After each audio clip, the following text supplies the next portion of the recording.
ECU Athletics and U.S. Cellular present The Jeff Lebo Show. The Jeff Lebo Show is brought to you by U.S. Cellular, the official wireless provider of the ECU Pirates. And now, in his 25th year, the voice of the Pirates, Jeff Charles. Hi, and welcome to the show. It's great to be back with you, and great to have this opportunity to speak to the Pirate Nation and to thank each and every one of you for all the heartwarming support that we've had over the last 6 weeks. You know, today we have so many ways to communicate, and I've gotten cards and letters from people all the way from Scotland, all the way across the United States. We appreciate each and every one of them, the text messages, also the emails, even the tweets that we've had. Thank you so much. You'll never understand just how grateful we are for each and every one of you and the messages that you've sent to Debbie and me. And I'd also like to thank our surgeons who have been with us from day one. Dr. Mark Manwaring is a wonderful young surgeon who's done a terrific job with us, and also Dr. Michael Bard. Thank you so much to those guys. And to my wife, Debbie, who's been with me, of course, 24/7 through this whole ordeal. We're looking forward to getting back and being with you on the radio network and the television show one of these days real soon, thanks to the guys, Billy Weaver, Tony Castricone, who have pinch hit for me as well. But we're looking forward to getting back. I'm getting stronger, getting better each and every day. And someday we'll be back with you full time. Hello, everyone, and welcome into the Jeff Lebo Show. I'm Billy Weaver, sitting in for Jeff Charles. Coach Lebo will join us in just a moment to talk about a big week in Conference USA basketball. East Carolina with 2 games on the schedule. Of course, we'll have highlights of yet another second-half comeback for the Pirates as Maurice Kemp turns in a career-high performance here at Williams Arena, Minges Coliseum, against the Houston Cougars in a big win. We'll also head to Huntington, West Virginia, as ECU look to keep the momentum going against a tough Marshall Thundering Herd. Jeff Connors also takes us inside the strength and conditioning program with another segment of Camp Connors. The boys hit the sleds in this one. It's going to be fun to watch. We'll also look ahead to the Pirates' next 2 opponents, UAB and UTEP. Stay with us. Jeff Lebo joins me right after this. We'll be right back with more of The Jeff Lebo Show, presented by U.S. Cellular and sponsored in part by BB&T, sharing knowledge for a brighter direction. The Jeff Lebo Show continues with sponsorship by Suddenlink. Bundle and save with Suddenlink. Call 1-877-807-3806 today. And by Coke Zero. Every sip of Coke Zero is like a game-winning shot for your taste buds. Welcome back into the Jeff Lebo Show, everyone. Coach Lebo joining us to talk about Pirate basketball, and if nothing else, it's been an interesting season. It's been fun for the fans. I know it's been fun for the players and coaches to be able to pull some big victories out, especially the last 2. Well, last 2 at home had great crowds, exciting games to watch as a fan. Both games where we come from behind and win in the end of the game, and great for the fans to watch and not too much fun for the coach to go through it, but nice to be able to pull out some W's against some good teams. Right here at Minges Coliseum, you had Central Florida come in with 11 wins at the time, and of course Houston comes in with a 12-3 record at the time. That's got to give your team a lot of confidence winning those games at home. Well, you have to be able to take care of your home court. It's so difficult to play well and win on the road, so really important games here and at home, protecting our home court. And we've played pretty well at home, only the one slip up against Campbell in overtime where we made a heck of a rally in that one, but came up a little bit short. But our crowd has been terrific here ever since I've been here, and really a factor in our games at home, and really a factor in us winning those games at home against Central Florida and Houston. So consecutive Conference USA games right here at Williams Arena, Minges Coliseum. Let's take a look at the highlights between East Carolina and Houston. Once again, another great Wednesday night crowd at Williams Arena, Minges Coliseum. Over 5,000 in to watch East Carolina take on Houston. And Coach, another good start for your team. Ty Armstrong, the second consecutive game where he gets the first bucket of the game. Well, we went right inside to Ty, finished in there strong. We wanted to establish him early in the game and got some early touches for him. Get the early lead at 7-4 here when Maurice Kemp gets the layup to go. Well, yeah, he was very aggressive the whole night, and aggressive offensive rebound, aggressive off the bounce, and again, you see his speed and quickness on this layup. You knew this was going to be a tight game. It's tied at 16 all by another dunk here, and Maurice Kemp gets going a little bit in the first half. Well, he does, 15 points, and we were struggling to score. I liked our offensive shot selection. I liked what we did for the first half. We couldn't finish off possessions by putting the ball in the hole. His second dunk gives East Carolina a 26-24 lead, and then Miguel Paul getting into things here in the first half to give you a 28-26 lead on the layup. He was 4 of 17, 16 points and 8 assists. Well, he struggled shooting the basketball. Hurt his finger in practice before, had tape on his left middle finger, and that really affected his outside shooting in this one. This is a guy that you knew was going to give you some problems in Tayshawn Thomas, one of the best scorers in Conference USA. He has a layup here and then comes back with another layup to give the visitors a 6-point lead, 11 points in the first half. Well, he's a terrific talent. He can rebound, he can score, he can face, his quickness to the rim. Again, they do some nice stuff to get him the ball on the move, and you saw his quickness getting to the rim when he catches it. East Carolina trailing at the break 36-30. Second half action right here, and Daniel House gets the jumper to go, and Houston's got an 8-point lead. Well, they started off very aggressive. Again, Houston, I thought they did a nice job being aggressive on the offensive end of the floor, and we couldn't get stops during this stretch here to try to cut into the lead again, and we were struggling offensively putting the ball in the basket from three. This has happened quite a few times this year. 0-13 start from the three-point line, but Miguel Paul here misses the three. Good thing is Marshall Gilmette gets the rebound here and gets the putback. Well, I thought Marshall in his limited time did a much better job of rebounding the basketball in his 7 minutes that he was in. He got 3 rebounds in the game. He's been an emphasis for us at the 5 position to be able to rebound out of his area. He did a nice job there. After an 0-13 start from 3, the first 3 falls. It's Paris Roberts-Campbell. He's a guy that can light it up for you, and this is where you're starting to feel good. Well, finally we get the lid off the hoop, and it's amazing you score 89 points in a game and you start out and you don't have your first three-pointer until the 13-minute mark of the second half. Get another three-pointer here, but this is the old-fashioned way. Ty Armstrong gets the bucket and the foul. Well, good finish, good strong finish with Ty around the rim, and again, I think he's getting better and better each outing. Later on in the second half, East Carolina cuts the lead to 5 when Akeem Richmond starts to get hot from outside. Well, he got going again, and that first one went down for him, and he can pile them on in a hurry. And again, nice to see that first one go down for us. So we really needed his offensive punch here in the second half. Ty Armstrong gets the layup, but Daniel House beats him back down at the other end and gets the layup at the other end. Well, he's fast, too. He's got some speed and excellent at finishing for a freshman. This is where it gets fun with East Carolina trailing 69-60. Miguel Paul hits a three-pointer. This is one of back-to-back-to-back three-pointers by you guys, Miguel Paul. And then Akeem Richmond hits one here. And how about another one by Akeem Richmond? Consecutive three-point plays by Akeem Richmond. Well, he got going, and we ran some stuff for him. And then one, obviously, they lost him completely, which is hard to imagine after you hit 3 in a row. But big shot for us, a big shot maker for us. And when he gets going, our guys do a good job of finding him. Yeah, this was the 3rd in a row, 14 points in the second half alone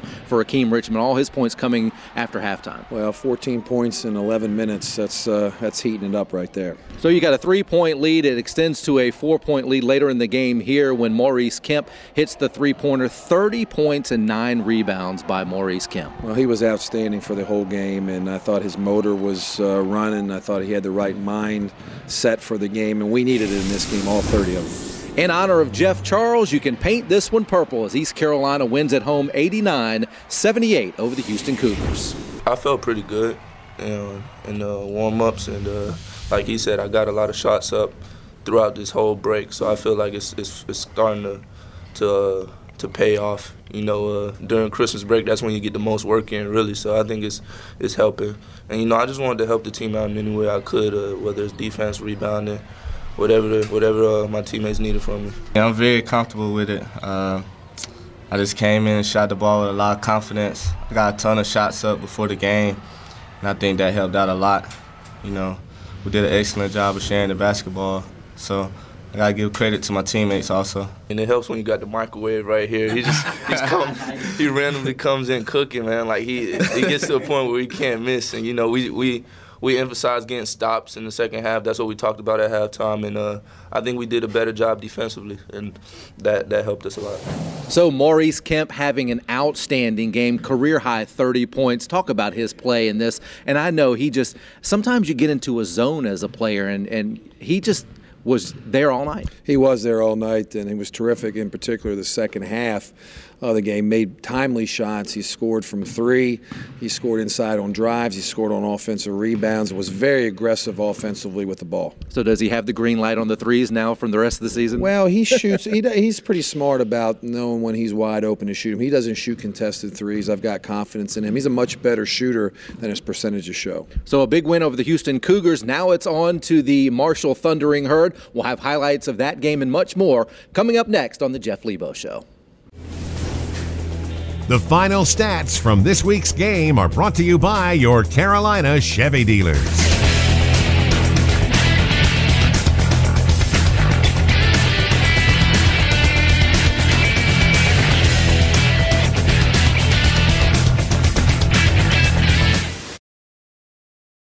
Welcome back into the Jeff Lebo Show, everyone. Coach, you had consecutive games here at Williams Arena, Minges Coliseum. Now you got to get back on the road and go to Marshall. And Marshall's one of those teams, I think they were picked to finish second in the league in the preseason. Well, they had a lot of aspirations this year of maybe getting in that large bid.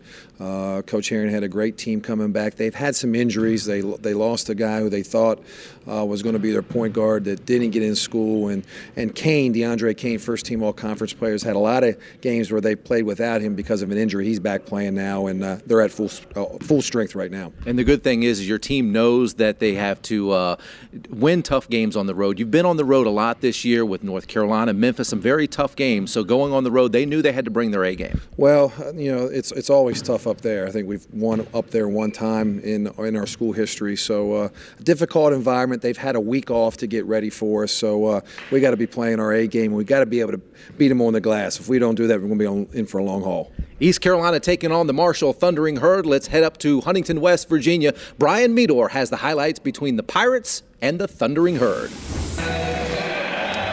This game was over before it began as Marshall jumped all over a very ice-cold Pirate team, 18-2, including scoring the game's first 12 points. Elijah Pittman climbs the ladder for the big alley-oop finish. He had 19 points on the night. Number 50, DeAndre Kane had the hot hand. He was feeling it. The rainbow jumper, and Tom Herring's team led by 20 at the half.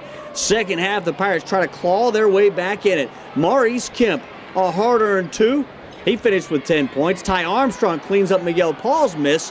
Pirates back to within 14, but they would get no closer. Kane, a game-high 22 points, 77-56 the final as Marshall picks up their 9th win of the season. Miguel Paul had 17 points to lead the way for the Pirates, but on just 4 of 14 shooting, the Pirates a very ice-cold 33% from the field. Their size and strength was a huge factor in the game. We couldn't finish. We missed a lot of easy ones around the rim area and could not finish. And they come out with the right mindset like I'd like, but give them credit because they did. The Pirates fall to 11-6 on the season, 2-2 in conference play. They head to UAB on Wednesday. I'm Brian Meador for the Jeff Lebo Show. The final stats from this week's game are brought to you by your Carolina Chevy dealers.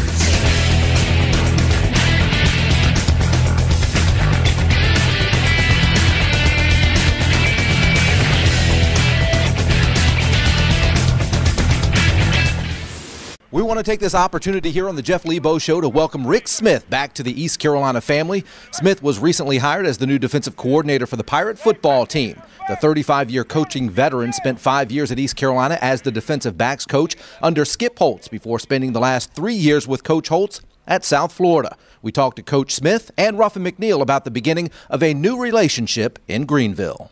It was for me, a clear-cut decision with bringing Rick Smith here. And we're happy to have him back. And he's been his experience has been well documented, not just here but other places. So we welcome, and I said it there in my release, we welcome Rick and Barbara back to Pirate Nation, and we're glad he's here. I think it's a great opportunity for me. I'm riding in here on a white horse. I hope I walk out of here on a white horse. So we're going to be 3-4, and we're going to be 4-4.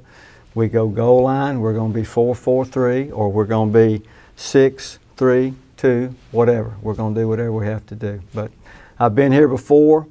I know what I'm doing. I've met the staff. I've talked to the staff. I feel comfortable with them. I'm happy to be here. I will bust my butt. Don't mean to be sentimental, but this is a dream come true for me. Remember, Pirate fans, you can be a part of the Jeff Lebo Show. It's Ask Coach Lebo, powered by U.S. Cellular. Text the word coach to 94597. You'll be asked to submit your question to Coach Lebo. He'll pick one to answer each week. Here now is Coach Lebo. This week's text question is from Alex in Charleston, South Carolina. His question is, how much film do we watch with the team on a weekly basis? We watch film, Alex, every single day with our group. So we watch breakdowns of practice, we watch breakdowns of our game, we watch ourselves, and we also spend time watching our opponents each and every day. Our coaches probably watch 20 to 25 hours of tape each week. We condense that down to probably 20 to 25 minutes every day for our players.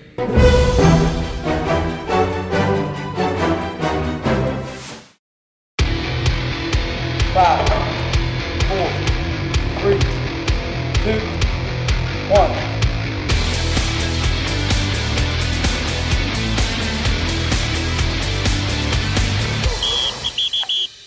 Today we're with Justin Jones and Darrell Johnson. Both of these guys have NFL potential. We're real excited about them moving into their senior year. Today we're going to look at how they move the sled explosively. One of the techniques that we use in our speed development is called contrast sprint bounding and sprinting. This is something that the Jamaicans do quite frequently, so we know it works, okay?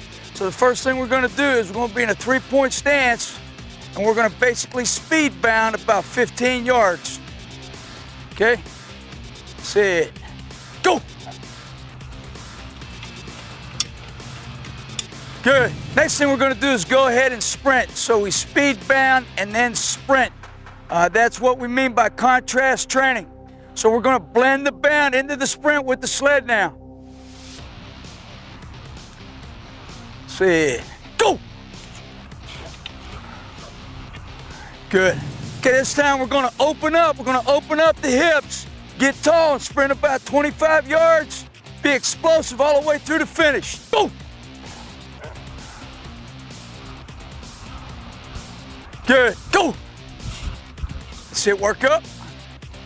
Good. Okay, we can see how explosively these guys move that sled. Like we say, we're very excited about their potential for next season. Time now for a look at ECU women's basketball.